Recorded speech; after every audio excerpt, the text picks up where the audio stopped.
సొంతింటి చిరునామా ప్రాపర్టీ ప్లస్కి స్వాగతం. This is Raj Kumar. ఇవాళ ప్రాపర్టీ ప్లస్లో అన్డివైడెడ్ షేర్ ఆఫ్ ల్యాండ్కి సంబంధించి తెలుసుకుందాం. అదేవిధంగా ఒక అపార్ట్మెంట్ కొన్నప్పుడు అందులో ఉన్నటువంటి అపార్ట్మెంట్ కొనుగోలు చేసినటువంటి కస్టమర్ ఏదైతే ఉన్నాడో అతనికి కూడా ల్యాండ్ పైన హక్కు ఉంటుందా, సో దీనికి సంబంధించి తెలుసుకుందాం. అదేవిధంగా గ్రీన్ హౌసెస్ గురించి కూడా తెలుసుకునేటువంటి ప్రయత్నం చేద్దాం. దీనికి సంబంధించి మనతో మాట్లాడడానికి క్రెడాయికి సంబంధించినటువంటి స్టేట్ సెక్రటరీ రామచంద్రారెడ్డి గారు ఉన్నారు. ఆయన అడిగి మరిన్ని వివరాలు తెలుసుకుందాం.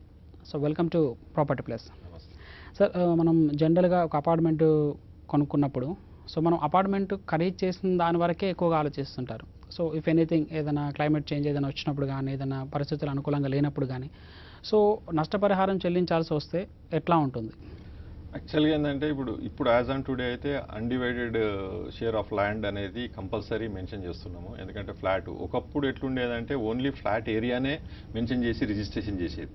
అప్పుడు తర్వాత next only undivided share of the ల్యాండే చేసుకుంటా, అంటే only undivided share of the land చేసి తర్వాత కన్స్ట్రక్షన్ అగ్రిమెంట్ చేసేది. అది ఒక 10-15 ఇయర్స్ బ్యాక్. అది తర్వాత ఇప్పుడు మాత్రం కంపల్సరీ మనం అయితే semi finished flat sale deed లేకపోతే ఫుల్ ఫ్లాట్ సేల్ లీడు చేసినప్పుడు undivided share of the land ఏదైతే ప్రపోర్షనేట్ ఉంటుందో, proportionate the plinth area or carpet area whatever it may be same వస్తుంది. ఎట్లా అంటే ఇప్పుడు మనకు సపోజ్ 1,00,000 స్క్వేర్ ఫీట్లు బిల్డింగ్ కట్టినామనుకోండి, 5,000 స్క్వేర్ యార్డ్స్ ఉన్నది. పర్ స్క్వేర్ ఫీట్కు ఎంత వస్తున్నది, అది 1,00,000 స్క్వేర్ ఫీట్ ప్లింత్ ఏరియా అయినప్పుడు పర్ ప్లింత్ స్క్వేర్ ఫీట్కి ఎంత వస్తున్నది క్యాలిక్యులేషన్ చేసి 1,000 స్క్వేర్ ఫీట్ అయితే దాని మీద ఎంత 50 స్క్వేర్ యార్డ్స్ వస్తుందా, 40 స్క్వేర్ యార్డ్స్ వస్తుందా, దాని ప్రకారం క్యాలిక్యులేట్ చేస్తాం. అంటే మీరన్నట్టు ఇప్పుడు బిల్డింగ్ ఏజ్ అయిపోయిన తర్వాత కానీ, లేకపోతే ఏదన్నా ప్రకృతి వైపరీత్యాలు సంభవించినప్పుడు కానీ, ఏదన్నా బిల్డింగ్ అంటే మళ్ళీ తర్వాత రీకన్స్ట్రక్ట్ చేయాల్సి వచ్చినప్పుడు ఏదైతే అన్డివైడెడ్ షేర్ చేసుకున్నప్పుడు అన్డివైడెడ్ షేర్ ఏదైతే ఉంటుందో ఆ ప్రపోర్షనేట్లా వాళ్ళకు ఆ ల్యాండ్ మీద రైట్ వస్తుంది. కాబట్టి అన్డివైడెడ్ షేర్ అనేది చాలా ముఖ్యము. అండ్ అన్డివైడెడ్ షేర్ జనరల్గా ఎట్లుంటుందంటే ఇప్పుడు మనకు అలాట్మెంట్ చేసేటప్పుడు టోటల్ 1,00,000 స్క్వేర్ ఫీట్ బిల్డింగ్ ఉన్నప్పుడు 1,00,000 స్క్వేర్ ఫీట్ అందరిది కలిపితే ల్యాండ్ ఎంత ఉందో, సపోజ్ రోడ్ వైండింగ్లో పోయినప్పుడు రోడ్ వైండింగ్ తీసేసిన తర్వాత net area of the land ఎంత ఉంటుందో అందరిది క్యూములేటివ్ చేస్తే అందరిది కలిపితే అంత ఏరియా ల్యాండ్ ఏరియా రావాలి. అది that is the actual ultimate ఇది అన్నట్టు. అంటే మేము జనరల్గా మనం చాలా వరకు అంటే ఇంతకు ముందు చూసినా కూడా ఇప్పుడు చూసినా కూడా అంటే అపార్ట్మెంట్లు కొనుగోలు చేసేటప్పుడు చాలా వాటికి అంటే ఆర్గనైజ్డ్ మేనర్లో ఉన్నవైతే పర్వాలేదు. సో అన్ఆర్గనైజ్డ్ మేనర్లో ఉన్న వాటికి అంటే ఏదైనా రూల్స్ అండ్ రెగ్యులేషన్స్ లాంటివి ఏమైనా ఉంటుందా, అంటే ఖచ్చితంగా ఈ అన్డివైడెడ్ షేర్కి సంబంధించి? డెఫినెట్ ఇప్పుడు ఓన్లీ ఫ్లాట్ అనేది లేదు, ఇప్పుడు యాక్చువల్గా ఎవరు చేయడం లేదు. ఈవెన్ ఇంక్లూడింగ్ ఏదో ఇప్పుడు మన కాంపోజిట్ స్కీమ్ వచ్చింది కాబట్టి, కాంపోజిట్ మార్కెట్ వాల్యూ వచ్చింది కాబట్టి దాంట్లో మీరు ఫ్లాట్ ఏరియా ఫ్లాట్తో పాటు అన్డివైడెడ్ షేర్ కూడా కంపల్సరీ మెన్షన్ చేయాలి. అంటే యాక్చువల్గా షెడ్యూల్ ఏ అనేది ఒకటి ఉంటుంది సేల్ డీలలో. షెడ్యూల్ ఏ ఏంటంటే టోటల్ ల్యాండ్ బౌండరీస్తో పాటు ల్యాండ్ మెన్షన్ చేస్తాము. తర్వాత షెడ్యూల్ బి అని పెట్టి షెడ్యూల్ బి ఏంటంటే ఫ్లాట్ ఏదైతే ఉంటుందో దాని బౌండరీస్ ఇస్తూ undivided share of the land దాంట్లో మెన్షన్ చేస్తాం అన్నట్టు. అది కంపల్సరీ ఇప్పుడు everybody is following, అంటే all builders and sub-registrar also they will insist for the undivided share of the land. అంటే ఒక అపార్ట్మెంట్కి సంబంధించి ఎట్లా ఉంటుంది సార్ క్యాలిక్యులేషన్ వైగా చూసుకున్నట్లయితే ఒక ఫ్లోర్లో ఒక 4 ఫ్లాట్స్ ఉన్నాయనుకోండి, సో అది అంటే ల్యాండ్ పైన హక్కు ఉంటుందా లేకుంటే ఆ ఫ్లోర్ పైన హక్కు ఉంటుందా? నార్మల్గా ఒక అపార్ట్మెంట్ అంటే మహా 450-500 లోపు ఒక అపార్ట్మెంట్ బిల్డ్ చేసినప్పుడు అంటే ల్యాండ్లో బిల్డ్ చేసినప్పుడు ఒక 3-4 ఫ్లోర్స్ వేసారనుకోండి, ఆ ల్యాండ్ అనేది ఎట్లా వస్తుంది వీళ్ళకి? అంటే ఫ్లోర్ పైన హక్కు వస్తుందా లేక ఇంక్లూడింగ్ మీరైతే అన్డివైడెడ్ షేర్ ఆఫ్ ల్యాండ్ అంటున్నామో ఆ ల్యాండ్ పైన కూడా వాళ్ళకు హక్కు ఉండేటువంటి ఆస్కారం ఉంటుందా? యాక్చువల్గా ఏంటంటే ఇప్పుడు మీరు ఒక ఇండిపెండెంట్ హౌస్ ఉన్నది అనుకోండి, అది 300 గజాలలో ఒక ఇండిపెండెంట్ హౌస్ ఉన్నది. 300 గజాలకు ఓనర్ ఉంటాడు కాబట్టి దాని మీద ఎంత ఫ్లోర్స్ కట్టినా కానీ ఆ ఫ్లోర్స్ తో పాటు ఆ ల్యాండ్ ఆయనకే ఉంటుంది, టైటిల్ అనేది ఆయనకే ఉంటుంది. బట్ ఇప్పుడు ఇక్కడ ఫ్లాట్స్ కట్టినప్పుడు ఏమవుతుందంటే undivided share of the land, అంటే మనం ఆ 400 స్క్వేర్ యార్డ్ 450 స్క్వేర్ యార్డ్స్ తీసుకున్నాం అనుకోండి, 450 స్క్వేర్ యార్డ్స్ అపార్ట్మెంట్ కట్టారు. 450 స్క్వేర్ యార్డ్స్ లా సపోజ్ ఒక 5 ఫ్లాట్లు వచ్చినాయి. అప్పుడు ఏంటంటే ఆల్మోస్ట్ 90 స్క్వేర్ యార్డ్లు ఒక్కొక్కరికి వస్తుంది. ఆ 90 స్క్వేర్ యార్డ్లను అన్డివైడెడ్ షేర్ డివైడ్ చేసుకోరాదు వాళ్ళు. ఇప్పుడు నా 90 అట్లా ఇవ్వలేరు అన్నట్టు, అట్లా ఇవ్వరాదు. కాబట్టి అన్డివైడెడ్ షేర్ రేపు ఫ్యూచర్ లేదన్నా అంటే మళ్ళీ రీబిల్డ్ చేయాల్సిన అవసరం వచ్చినప్పుడు కూడా అన్డివైడెడ్ అందరు కలిసి దాన్ని మళ్ళీ రీబిల్డ్ చేయడమో రీడెవలప్మెంట్కి ఇవ్వడమో అట్లాంటివి చేసినప్పుడు ఆ 90 స్క్వేర్ యార్డ్స్ మీద వాళ్ళకి రైట్ వస్తుంది. అలాగే మీరు అడిగినట్టు ఏంటంటే ఇప్పుడు వాళ్ళకు ఫ్లోర్లో ఏదైతే ఉంటుందో ప్లింత్ ఏరియా ఏదైతే వాళ్ళకు ఫ్లాట్ ఏరియా ఉంటుందో ఎక్స్క్లూజివ్ రైట్స్ ఉంటాయి.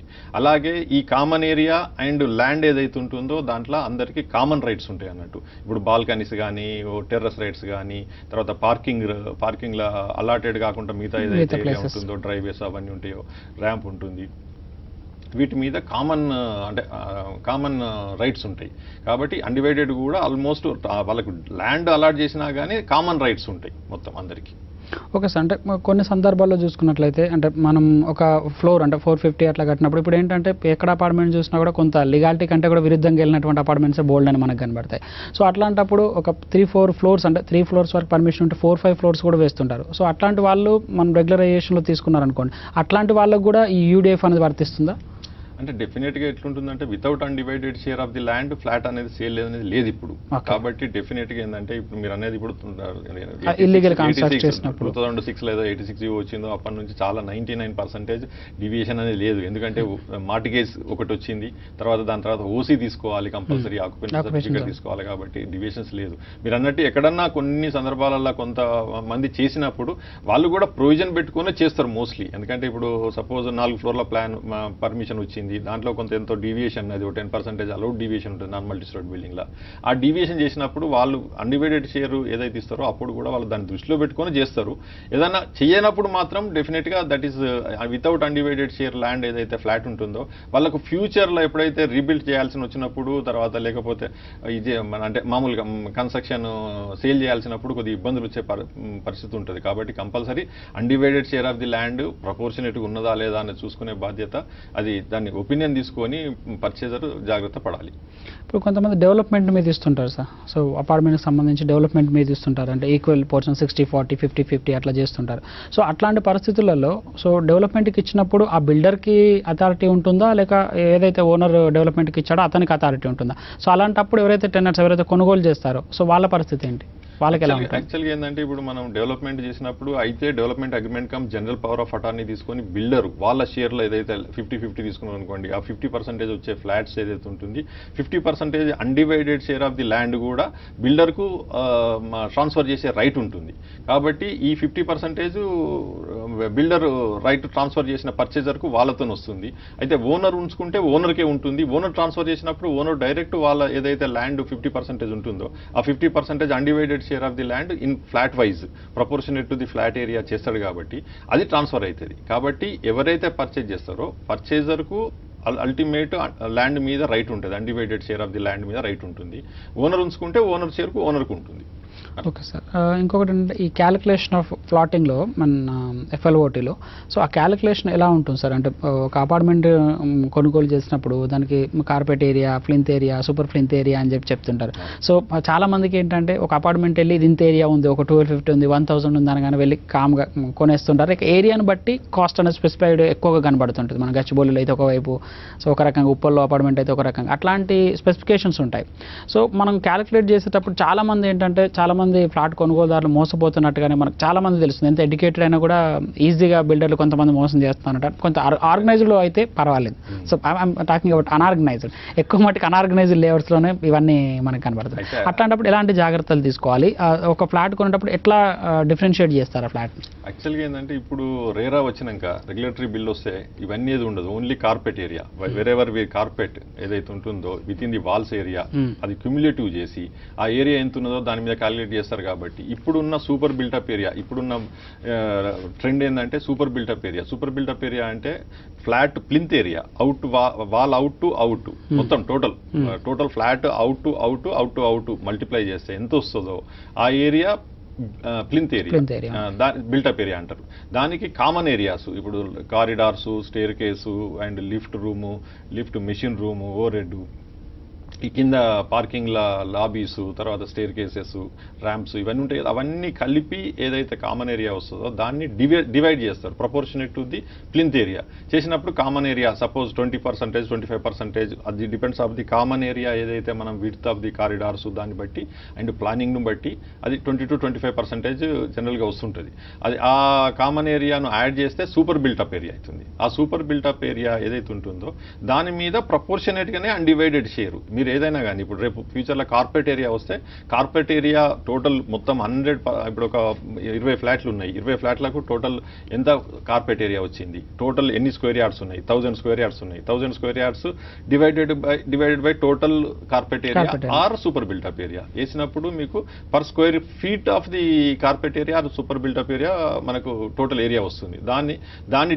దాన్ని ఇంటూ వాళ్ళ flat area 1000 square feet 1500 square feet ఉంటే అది వేసినప్పుడు మీకు వాళ్ళకి undivided share of the land వస్తుంది. అట్లా క్యాలిక్యులేట్ చేసుకొని మీరు సరి చూసుకోవాలి. ఎవరైనా పర్చేజర్ ఎట్లా ఉంటుందంటే ఎంత ఉన్నది ఏరియా, ఎంత ల్యాండ్ ఉన్నది, ఏమైనా రోడ్ వైడనింగ్ ఎఫెక్ట్ అవుతున్నాయి, అది తీసేసినాక నెట్ ఏరియా మీద క్యాలిక్యులేట్ చేస్తాం జనరల్గా మేము. Okay sir. అంటే కొన్ని సందర్భాల్లో మనం వింటుంటాం సార్, అంటే అపార్ట్మెంట్ కొనుక్కున్నప్పుడు సో మీరు అంటే అపార్ట్మెంట్ అది ఏదైతే ఎమ్యూనిటీస్ ప్రొవైడ్ చేస్తారో మీరు అన్నట్టుగా మీరు ఇప్పుడు చెప్పినటువంటి ప్లింత్ ఏరియా కానీ సూపర్ బిల్టప్ ఏరియాకి సంబంధించి అవంతా చెప్పారు. బట్ కొంతమంది అపార్ట్మెంట్ కొనుక్కున్నప్పుడు ఏంటంటే అపార్ట్మెంట్ కాస్ట్ వేరే పెట్టేసి పార్కింగ్కి వేరే వసూలు చేస్తుంటారు. సో ఇట్లాంటి వాటి విషయంలో ఎట్లాంటి జాగ్రత్తలు తీసుకోవాలి? అంటే మీరు చెప్పినట్టుగా ఇన్ ద సెన్స్ ఏ బిల్డర్ అయినా సరే ఇవన్నీ క్యాలిక్యులేట్ చేసి even staircase, extra lawns అవన్నీ కామన్ ఏరియాస్ అన్నీ తీసుకొని క్యాలిక్యులేట్ చేస్తాడు. బట్ కొన్ని సందర్భాలు ఏంటంటే సపరేట్ పార్కింగ్ ఏరియాలో కూడా ఛార్జ్ చేస్తుంటారు, ₹1,00,000, ₹2,00,000, ₹3,00,000 అని ఛార్జ్ చేస్తుంటారు. సో ఇట్లాంటి వాటి విషయంలో ఎట్లాంటి జాగ్రత్తలు తీసుకోవాలి? ఇది ఖచ్చితంగా మోసమే అనుకోవచ్చా అట్లాంటి విషయాలలో? అది మోసం కాదు. యాక్చువల్గా ఏంటంటే ఇప్పుడు మేము డివిజన్ చేసినప్పుడు మీరు అయితే బిల్టప్ ఏరియా మీద కాస్టింగ్ డిస్ట్రిబ్యూట్ చేయాలి. లేకపోతే ఇది ఏదైతే క్లబ్ హౌస్ అమ్యూనిటీస్ వీటి ఏదైతే అమౌంట్ వస్తుందో దాన్ని యాడ్ చేసేసి దాంతో మేము టోటల్ ఫ్లాట్ ఏరియా ఇంత వస్తున్నది, ఫ్లాట్ కాస్ట్ ఇంత వస్తున్నది, ఇంత square feet of the super built up area, ఒక పార్కింగ్ ఇస్తున్నామా 2 పార్కింగ్లు ఇస్తున్నామా అన్నది కూడా క్లియర్గా మేము అగ్రిమెంట్లలో మెన్షన్ చేస్తాము. కాబట్టి అట్లాంటి చీటింగ్ అనేది ఉండదు. జనరల్గా ఏంటంటే ఇప్పుడు మనము వాళ్ళకి ఏదైతే ఉంటుందో అవసరం ఉంటుందో ముందు అగ్రిమెంట్లో చూసినప్పుడు వాళ్ళకి అవన్నీ క్లియర్గా మెన్షన్ చేస్తాం. కాబట్టి ఏమేమి ఇస్తున్నాం, అమ్యూనిటీస్లలో కూడా మనం ఏమేమి ప్రొవైడ్ చేస్తున్నాం అండ్ స్పెసిఫికేషన్స్ ఏమి ఇస్తున్నాము ఇవన్నీ అగ్రిమెంట్ ఆఫ్ సేల్లో మేము క్లియర్గా మెన్షన్ చేస్తాం. కాబట్టి పర్చేజర్ ఏంటంటే ఏమేమి ఇస్తున్నాము, ఎంత అమౌంట్ అవుతున్నది, దాన్ని డివిజన్ కూడా వాళ్ళు చూసుకొని వాళ్ళు తీసుకుంటున్నారు. ఇప్పుడు మన పర్చేజర్ చాలా అవేర్డ్, వాళ్ళకి ఏంటంటే ఈ బ్లాగ్స్ వచ్చినాయి, తర్వాత ఇప్పుడు గూగుల్కి పోతే కూడా వాళ్ళకి అంత మొత్తం ఇన్ఫర్మేషన్ వచ్చేస్తుంది. కాబట్టి డెఫినెట్లీ వాళ్ళు దే ఆర్ వెరీ అవేర్డ్. మాకే చెప్తుంటారు అప్పుడప్పుడు కొన్ని సందర్భాలలో ఏది మీరు ఇక్కడ తక్కువ చేస్తున్నారు, లేకపోతే మీరు ఇక్కడ ఎక్కువ చేస్తున్నారు, ఇది కామన్ ఏరియా, ఇది మెజర్ చేసుకుని వాళ్ళు టెక్నికల్ పర్సన్స్ తీసుకొచ్చి మెజర్ చేసుకొని చెక్ చేసుకొని కూడా చేసే వాళ్ళు కూడా కొంతమంది ఉన్నారు. కాబట్టి అది that's everything is clear, transparency ఉన్నది ఇప్పుడు ఇండస్ట్రీలో. ఎందుకంటే కాంపిటేటివ్ మార్కెట్ కాబట్టి డెఫినెట్గా అందరూ అంటే కరెక్ట్ ట్రాన్స్పరెన్సీని వచ్చేసింది. గ్రీన్ హౌసెస్ గురించి, సో మెటీరియల్ వల్లనే దాదాపు సగం వరకు పొల్యూషన్ విషయంలో కానీ లేకుంటే గ్రీన్ హౌసెస్ ఎఫెక్ట్ అంటే పవర్ కానీ లేకుంటే ఇట్లాంటి వాటి విషయంలో ప్రొటెక్ట్ చేసుకోవచ్చు అని చెప్పేసి చెప్తుంటారు. సో ఎంతవరకు మెటీరియల్ కన్స్ట్రక్షన్లో ఈ పొల్యూషన్ కానీ గ్రీన్ హౌస్ ఎఫెక్ట్ని కానీ ప్రొవైడ్ చేసేటువంటి అవకాశం ఉంటుంది? యాక్చువల్గా గ్రీన్ హౌస్ కాన్సెప్ట్ అనేది డెఫినెట్గా 100% ఇప్పుడు అప్కమింగ్ బాగా చాలామంది ఇది చేస్తున్నారు. గ్రీన్ హౌసింగ్లో ఎట్లా అంటే మీకు ఒకటేమో ఫస్ట్ మెటీరియల్స్ యూజ్ చేయడము, తర్వాత ప్లానింగ్ ఇంప్రూవ్ చేసుకోవడము, ప్లానింగ్ బట్టి దాన్ని బట్టి మెటీరియల్ని బట్టి రేటింగ్ ఇస్తారు. మనకు ప్లాటినం, గోల్డ్ అట్లా రేటింగ్ ఇస్తారు. అయితే ఇప్పుడు ఎకో ఫ్రెండ్లీ మెటీరియల్స్ యూజ్ చేయడము and environmental friendly materials use చేయడం వల్ల, అంటే ఇప్పుడు సపోజ్ మీకు ఫ్లోరింగ్ ఉన్నది, ఫ్లోరింగ్లో మనం ఏంటంటే కార్క్ ఫ్లోరింగ్ వస్తుంది, వుడెన్ ఫ్లోరింగ్. దట్ ఈస్ ఏంటంటే మనము యాక్చువల్గా ఈ బెరెడ్ వస్తుంది కదా, దాంతో హార్డ్ వుడ్ తీసుకొని దాంతో తయారు చేస్తున్నారు. కాబట్టి ఈ ట్రీస్ కూడా అంటే కొట్టేసి దాన్ని అంటే ఇది చేయడానికి అవసరం ఉండదు. కాబట్టి అట్లాంటి మెటీరియల్ యూజ్ చేయడము, తర్వాత ఇప్పుడు మీరు నియర్గా దొరికే మెటీరియల్ యూజ్ చేయడము అండ్ సోలార్ పవర్ జనరేషన్ పెట్టినప్పుడు ఏంటంటే అది రిఫ్లెక్ట్ అవుతుంది కాబట్టి మన హీట్ కూడా తక్కువ వస్తుంది, కాబట్టి ఏసీ కన్జంప్షన్ తక్కువ అవుతుంది. అట్లాంటి దాంతో ఇంకోటి ఏంటంటే కన్వర్టబుల్ ఎనర్జీ వస్తుంది. కాబట్టి అది కూడా మనకు అంటే యాక్చువల్గా గ్రీన్ హౌస్ కాన్సెప్ట్ లాగా వస్తుంది. కాబట్టి మనకు ఎకనామికల్ అవుతుంది. అలాగే వాళ్ళకు ఏంటంటే ఇప్పుడు మేము ఆల్రెడీ ఆర్వీ పాంచజన్య అపార్ట్మెంట్లో వాళ్ళకు 5 కిలోవాట్ ప్రొవైడ్ చేస్తాం కామన్ దీనికోసం. ఆల్మోస్ట్ ఒక్కొక్క మెగావాట్కు సోలార్ పవర్లో మీకు 5.5 నుంచి 6 యూనిట్స్ పర్ డే వస్తుంది. కాబట్టి ఆల్మోస్ట్ 30-35 ఇంటూ అంటే ఒక 1000 యూనిట్లు వాళ్ళు దే కెన్ సేవ్. అంటే ఇప్పుడు మనకు reverse metering, net metering system పెట్టాము.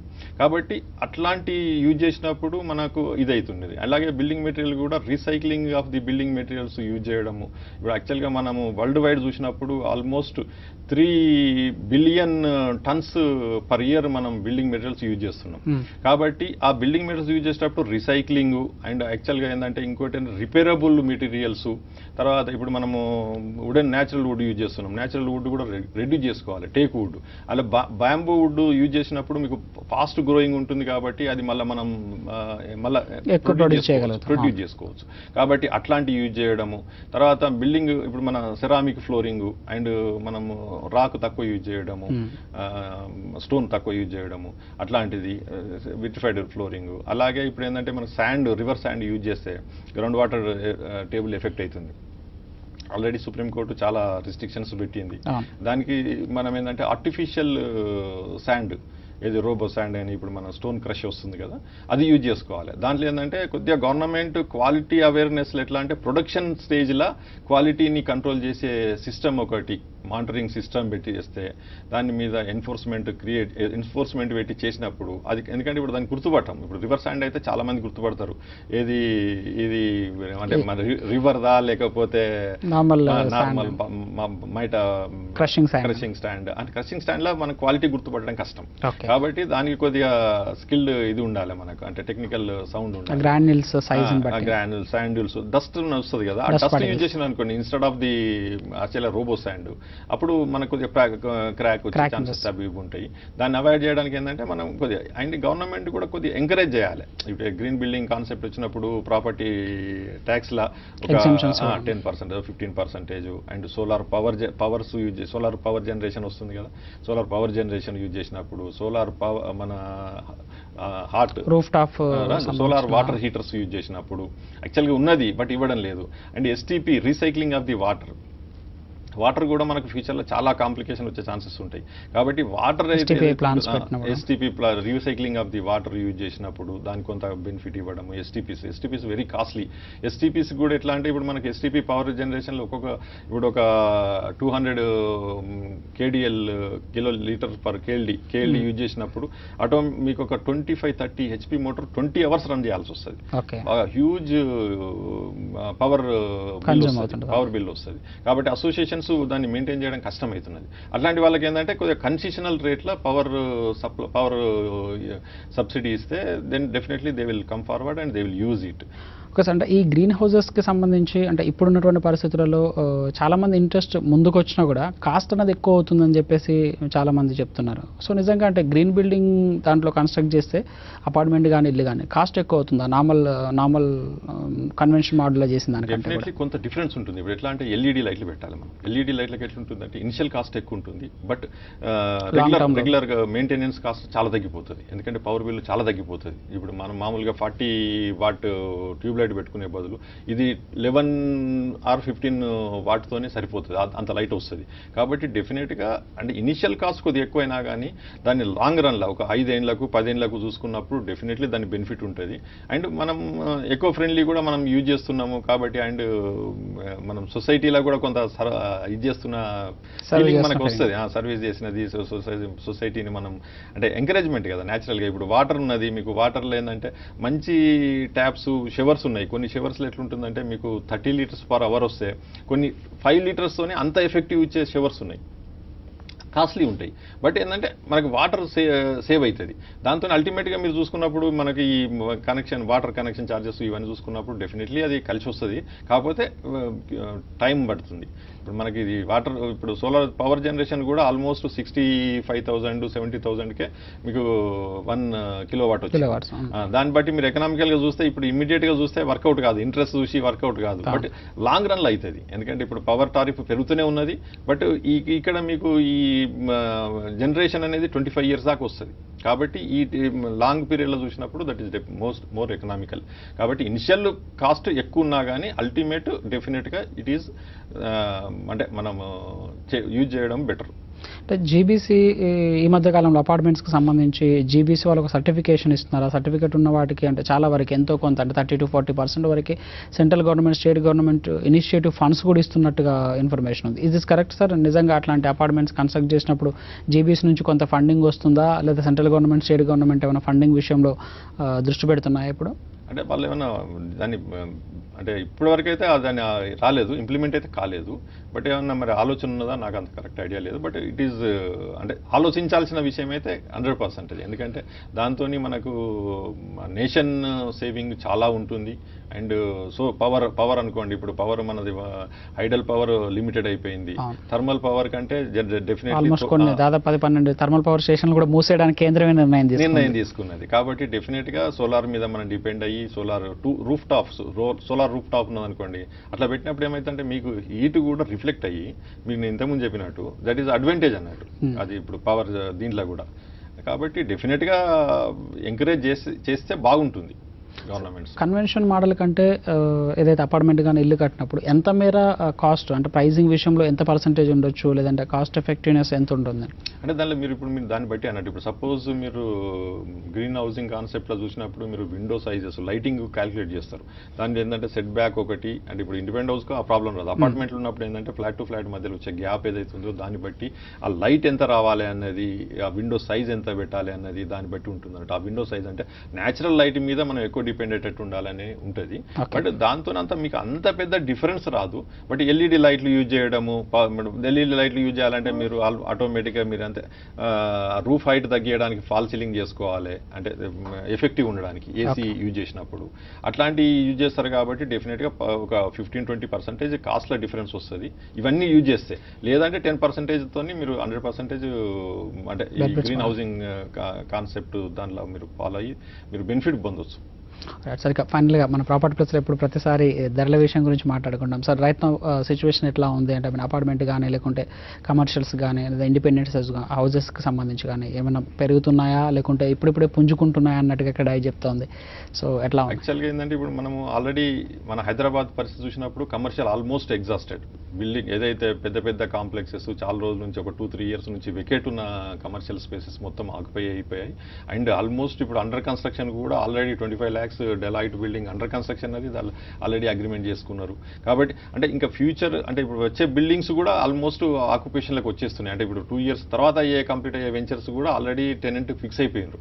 కాబట్టి అది బాగున్నది. దానికి తోడు ఏంటంటే దాన్ని ఏదైతే కమర్షియల్ ఏదైతే యాక్టివిటీ బాగా మూవ్మెంట్ వస్తుందో దాని తర్వాత ఎంప్లాయ్మెంట్ క్రియేషన్ అవుతుంది. దాంతో రెసిడెన్షియల్ ఫ్లాట్స్కి వస్తుంది. ఇది మొదటి నుంచి నేను ఒకటే చెప్తుంటాను. ఇప్పుడు ఫస్ట్ కమర్షియల్, దాని తర్వాత ప్లాటింగ్, దాని తర్వాత రెసిడెన్షియల్ అపార్ట్మెంట్స్కు ఈ డిమాండ్ వస్తుంటుంది. ఇప్పుడు యాక్చువల్గా ఒక 6 months నుంచి రెసిడెన్షియల్ అండ్ కమర్షియల్ అయితే ముందు నుంచే ఉంది, బట్ 1 year నుంచి ఉన్నది. 6 months నుంచి రెసిడెన్షియల్కి వచ్చింది. అండ్ రేట్స్ కూడా పెరిగినాయి. రేట్స్ పెరగడానికి రీజన్ ఏంటంటే ల్యాండ్ రేట్స్ ఆల్రెడీ పెరిగిపోయినాయి, కన్స్ట్రక్షన్ కాస్ట్ పెరిగింది.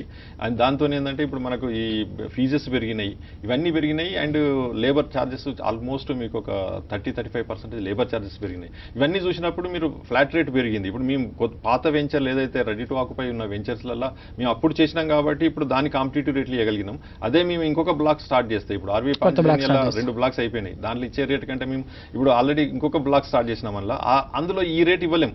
ఎందుకు అంటే మా కన్స్ట్రక్షన్ కాస్ట్ ఇప్పుడు లేబర్ ఛార్జెస్ పెరగడము ఇవన్నీ పెరగడంతో దాని మీద మాకు ఇంకా రేట్ ఇంక్రీజ్ చేయాల్సి వస్తున్నది. బట్ రేట్స్ ఆర్ ఆల్రెడీ ఇప్పుడు అప్ ట్రెండ్ ఉన్నది market because of comparably with any city or any mandal any విలేజ్తో కంపేర్ చేసినా కానీ హైదరాబాద్లో కాంపిటేటివ్ ప్రైస్ ఉన్నది. బట్ ఈ 6 monthsలో ఆల్మోస్ట్ ఒక మీకు 15-20% రేట్స్ ఎన్హాన్స్ అయినాయి, పెరిగినాయి.